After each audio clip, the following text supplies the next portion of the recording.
Bom dia, boa tarde ou boa noite, turma. Nós vamos fazer um vídeo a respeito de probabilidades e distribuições de probabilidades.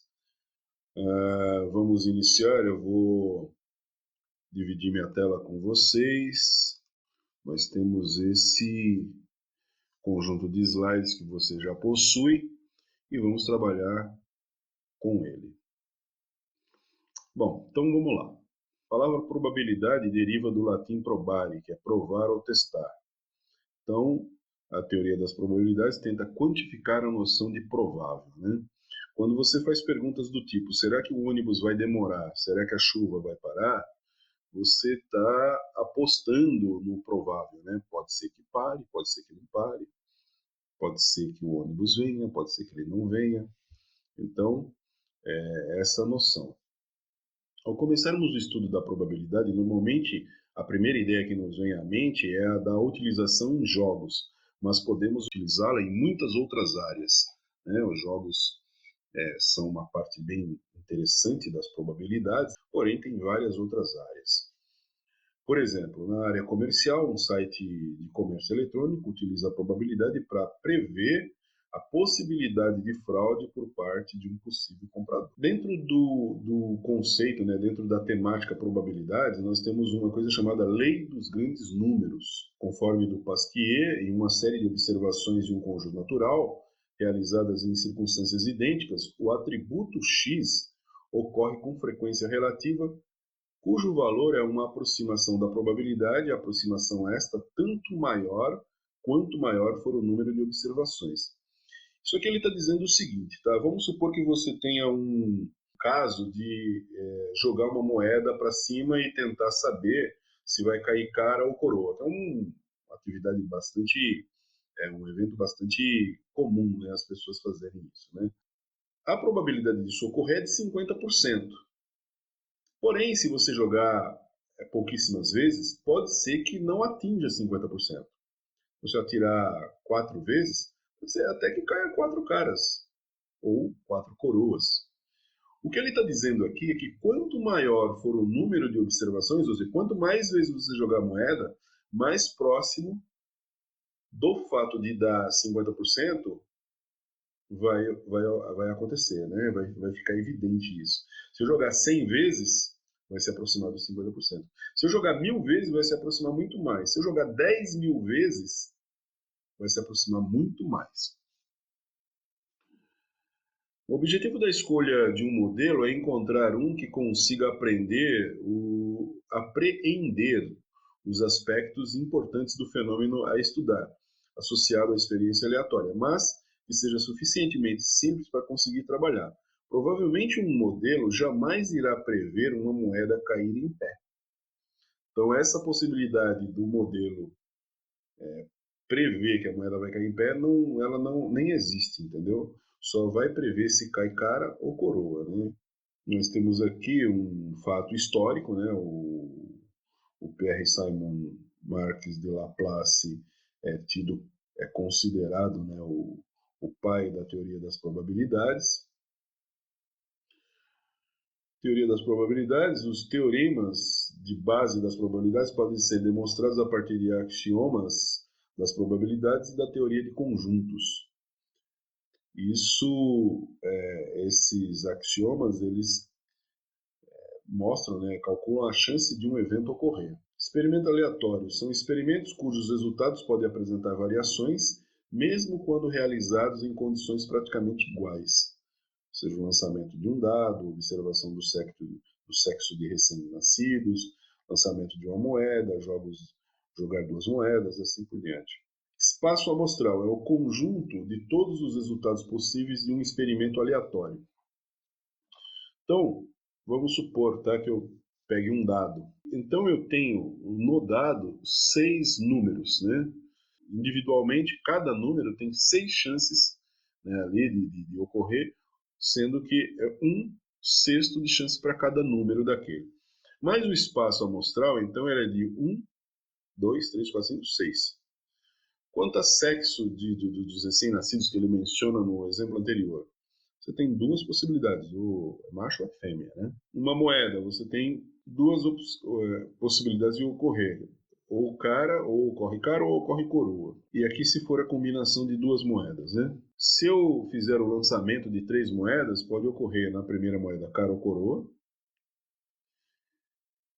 E aí se combina com a possibilidade da segunda moeda, pode cair cara ou coroa, sendo que na primeira caiu cara.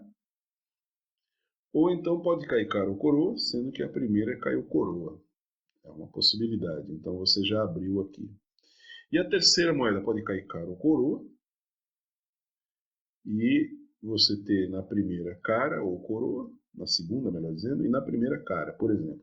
Então ficaria assim, né, o resultado. Cara, cara, cara, cara, cara, coroa, cara, coroa, cara, coroa, coroa. Tá aqui, ó, que ele colocou aqui. E na segunda, coroa, cara, cara, coroa, cara, coroa, coroa, coroa, cara, coroa, coroa, coroa. Evento é qualquer subconjunto do espaço amostral, geralmente denotado por letras maiúsculas. Quando lançamos um dado ou uma moeda, chamamos a ocorrência deste fato, jogar o dado, lançar o dado ou lançar uma moeda, a ocorrência se chama evento. Qualquer subconjunto de um espaço amostral é um evento. Por exemplo, o lançamento de um dado, você vai ter o espaço amostral, que é de 1, 2, 3, 4, 5, 6. O evento A, sair a face par, é um evento composto. Evento B, sair o valor 1, número 1, né? Um pontinho lá, é um evento simples. Como é que eu calculo a probabilidade?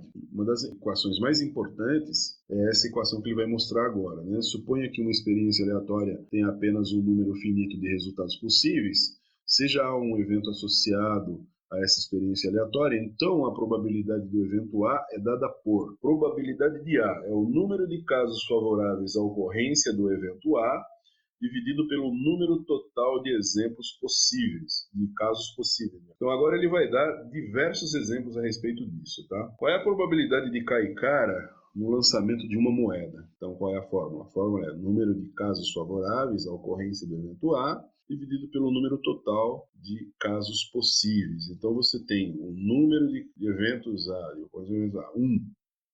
Só pode ocorrer uma cara, só pode ocorrer coroa, né? Ou ocorre uma ou ocorre a outra. Então você tem um. E duas possibilidades. Então 1 dividido por 2 igual a 50%. Qual a probabilidade de sair um número 6 no lançamento de um dado? Você tem número de casos favoráveis à ocorrência do evento A, número total de casos possíveis. Você tem 6 casos possíveis e só uma possibilidade, né? Então você tem 1 dividido por 6, que dá 16,67%. Qual é a probabilidade de cair um número par no lançamento de um dado? Bom, nós temos 3 valores que são pares em um dado, 2, 4 e 6. Então você tem número de casos favoráveis à ocorrência do evento A dividido pelo número total de casos possíveis. 3 dividido por 6, ou seja, 50%. Lançamento de 2 dados simultaneamente, qual é a chance da soma dos resultados ser igual a 7? Se ocorre um evento ou outro, você soma. Se ocorre um evento e outro, você multiplica. Então, o número de casos favoráveis à ocorrência do evento A é o número total de casos possíveis. Jogar um dado e outro, então você vai multiplicar. Então, você vai multiplicar as chances, então, passam a ser as oportunidades, as possibilidades passam a ser de 36. E você tem 6 casos, 6 ocorrências possíveis, né, ali, né? 6 dividido por 36 é igual a 16,67%. Por que 6 casos? Alguns podem estar se perguntando. Porque você está, para você somar 7, você tem 6 com 1, 5 com 2, 4 com 3. Você está jogando 2 dados.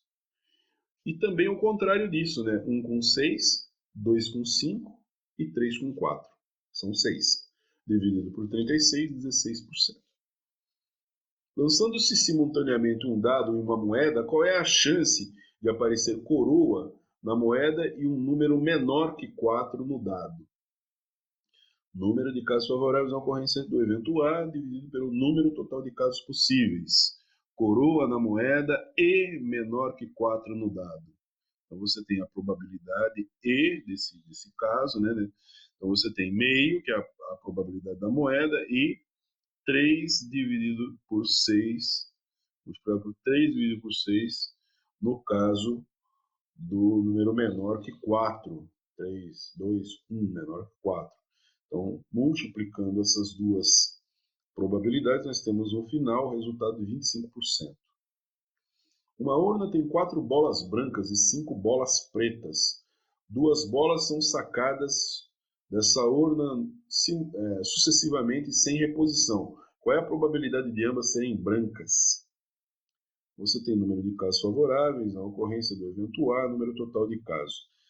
Uma bola branca e outra bola branca, não é ou, é e outra bola branca. Então a gente tem 4 bolas brancas num total de 9. 4 dividido por 9 vezes, tirei uma bola, não tem mais, e ela saiu branca, né? Então eu tenho 3 bolas brancas e não tenho mais 9 no total, tenho 8.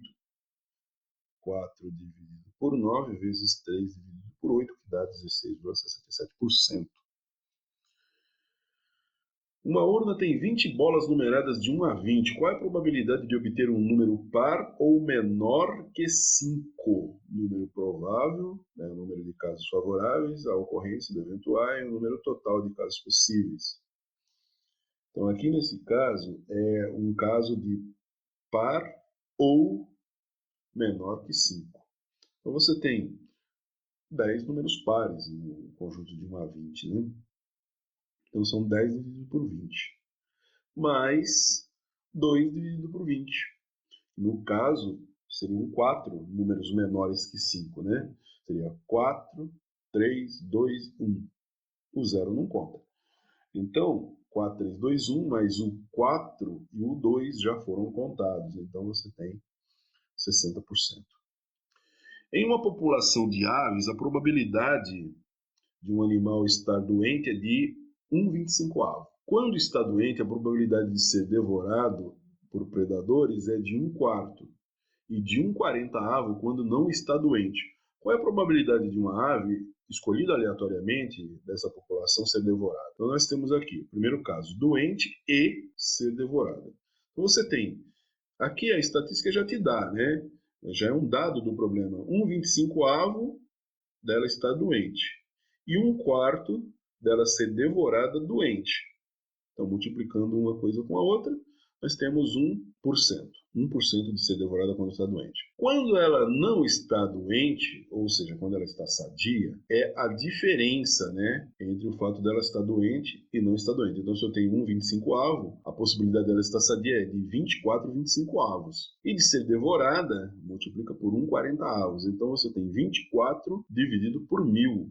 O que dá 2,4%. Agora, qual é a chance de uma ave sadia ou doente ser devorada? É a soma dessas duas probabilidades. 1% que você obteve quando ela estava doente e ser devorada, e 2,4% estar sadia e ser devorada. Então, nós temos 3,4%. Nós vamos, então, agora discutir um pouco a respeito das distribuições binomiais, a binomial e a distribuição normal. Muito bem, a distribuição binomial ela é aplicada quando você estuda o comportamento amostral de eventos dicotômicos ou binários, né?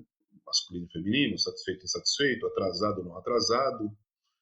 Esses eventos são denominados designativos, sim ou não, ou sucesso e fracasso. Ocorrem experimentos que satisfazem as seguintes condições, né? Então você tem um experimento que vai atender isso aqui, ó. O experimento pode ser repetitivo, nas mesmas condições, um número finito de vezes. As provas repetidas devem ser independentes, isto é, o resultado de uma não deve afetar o resultado das sucessivas. Em cada prova deve aparecer um dos dois possíveis resultados. No decorrer do experimento, a probabilidade de sucesso e de insucesso manter-se-ão constantes. Tem as seguintes características. Você consiste em N ensaios, cada ensaio tem apenas 2 resultados, sim ou não. Os ensaios são independentes entre si, com probabilidade π de ocorrer sim, sendo π uma constante entre 0 e 1. E, por exemplo, né, ele dá aqui o lançamento de uma moeda 3 vezes e observar o número de caras. Então você tem o n igual a 3 e o π igual a 0,5 ou meio. Distribuição binomial ela é representada por essa equação aqui, ó. Então isso é importantíssimo, né? Existem outras distribuições, como a distribuição hipergeométrica, distribuição de Poisson. Muito bem. E essa é a equação que representa, né? Onde a probabilidade de x igual a k é a probabilidade de que o evento se realize k vezes em n provas.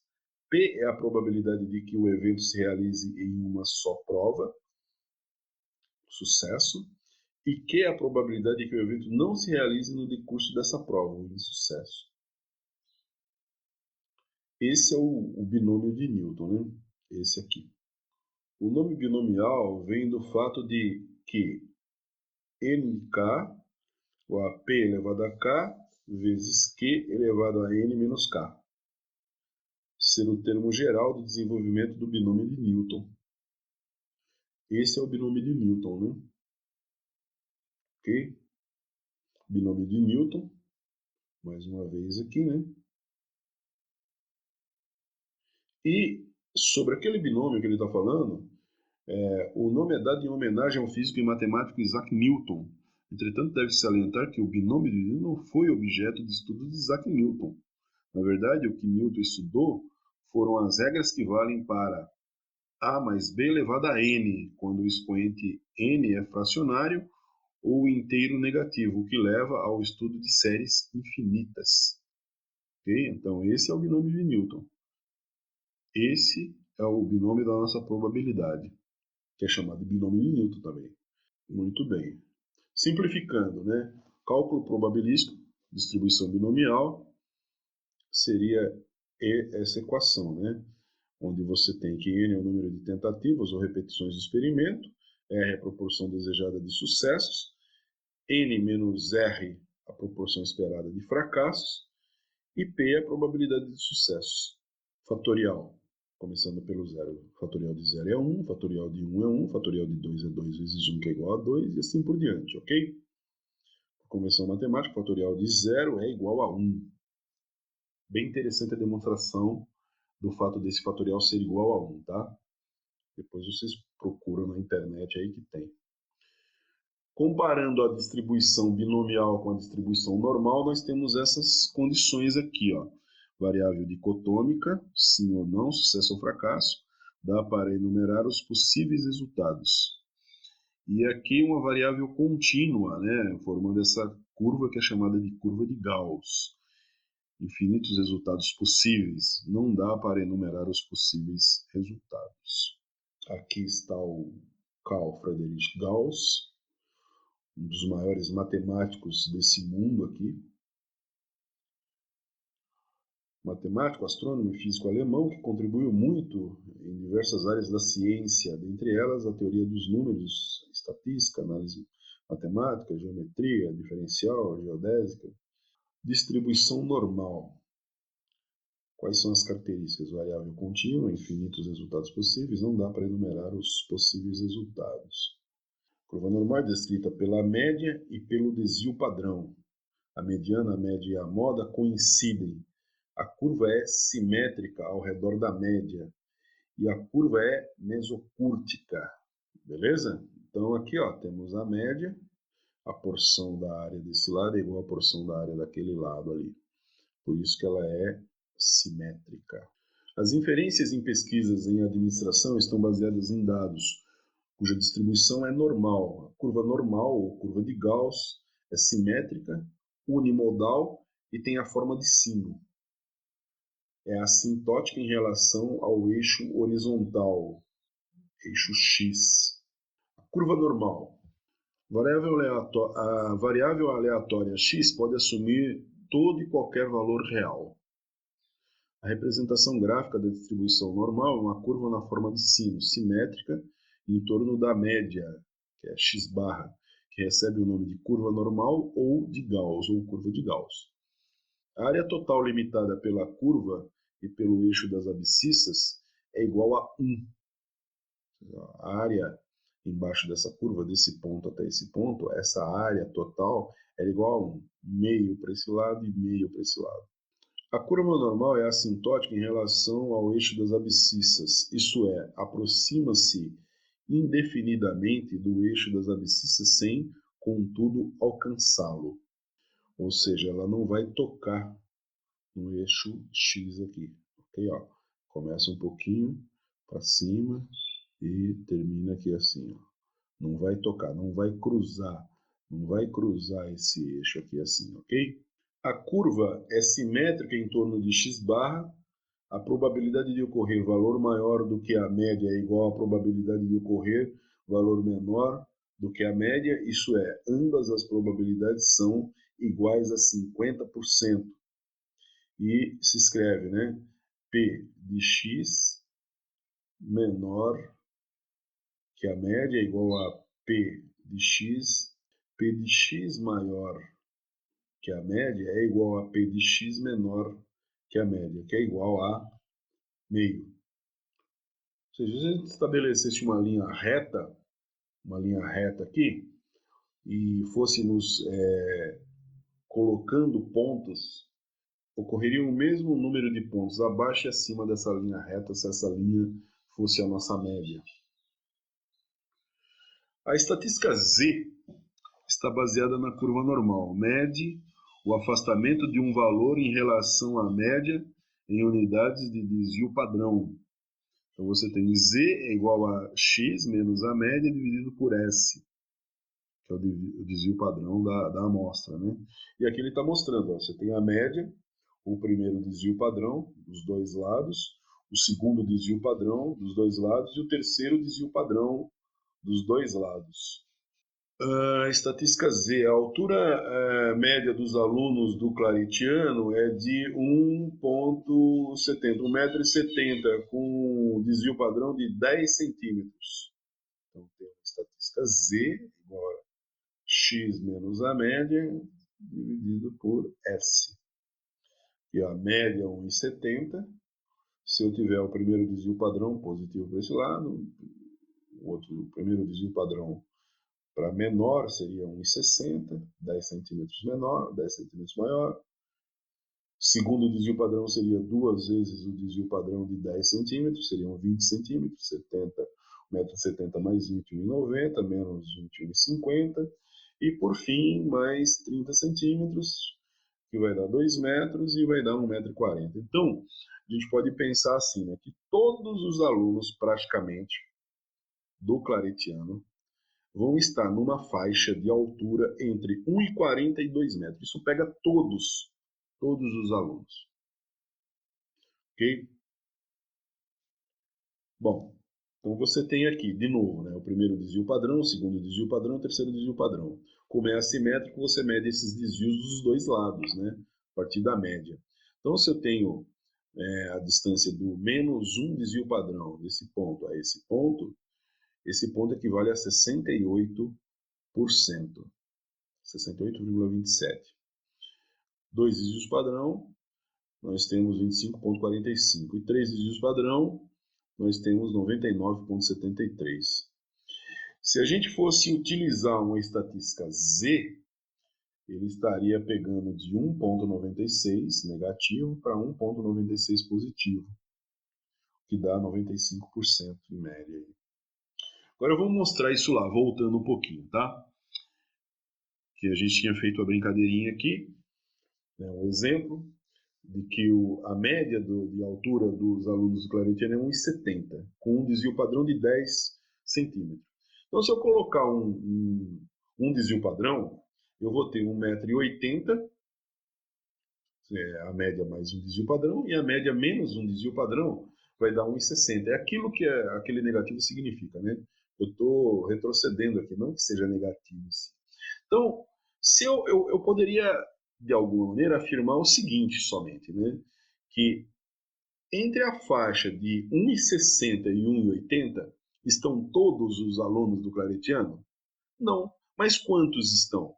Segundo aquilo que ele fala no próximo slide, 68%. Então eu posso afirmar que 68% dos alunos têm entre 1,60 e 1,80. Ok? Para eu atingir uma faixa maior, Ou seja, se eu pego 2 desvios padrão para frente ou para trás, ou seja, de 1,50 m a 1,90 m, quanto por cento está? 95%. Ok? Então está mostrando aqui, 95,45%. E se eu pegar 3 desvios, 99,73%. Pode ser que alguém ainda fique fora, né? Se eu pego e considero somente um lado dessa curva, então nós temos 34,13%, 47,72% e 49,86%. Né?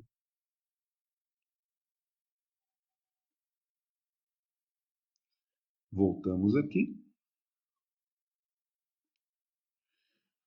E mais uma vez. E essa é a tabela Z. Foi até 1,9, agora ela continuou aqui, tá vendo? No Microsoft Excel, você vai usar distribuição normal, com esses parâmetros, e distribuição normal, com esses parâmetros aqui. Fornece o valor da área entre Z e a cauda direita. Possibilita estimar o percentual de casos acima ou abaixo de um determinado valor. Qual é a aplicação prática disso? Pode-se estimar a probabilidade de um pneu de caminhão durar mais de 70 mil quilômetros. Pode-se estimar a porcentagem de funcionários que realizam uma tarefa abaixo de um determinado tempo. Pode-se estimar a porcentagem de peças produzidas abaixo de um determinado padrão mínimo de qualidade.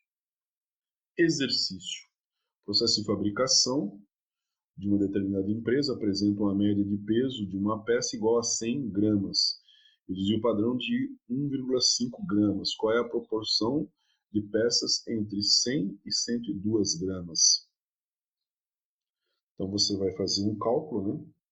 Onde você tem x menos a média dividido pelo desvio padrão. Então, x, 102 gramas, menos a média, dividido por 1,5, que vai dar 1,33. Na tabela Z, igual a 1,33, a área é de 50%, menos 9,18, que vai dar 40,82%. E aí você tem um exercício para fazer. Nós vamos parar por aqui, vamos deixar esse assunto correlação e possivelmente regressão para um próximo vídeo, e agradeço a atenção de todos aí.